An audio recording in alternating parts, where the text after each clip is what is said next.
আমার নাম আব্দুল মতিন। আমি একজন কৃষক। I am a farmer. আমি একজন কৃষক। আমি একজন শক্তিশালী কৃষক। আমি একজন শক্তিশালী কৃষক। I am a strong farmer. এটি আমার বাড়ি। This is my home. এটি আমার বাড়ি। এটি আমার বাগান।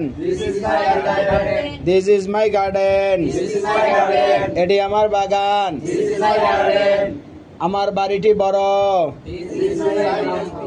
My home is big. আমার বাড়িটি বড়। আমার বাগানটি ছোট। My garden is small. আমার বাগানটি ছোট। আমার বাগানটি ছোট। খালেদ আমার ভাই। খালেদ আমার ভাই। Khaled is my brother.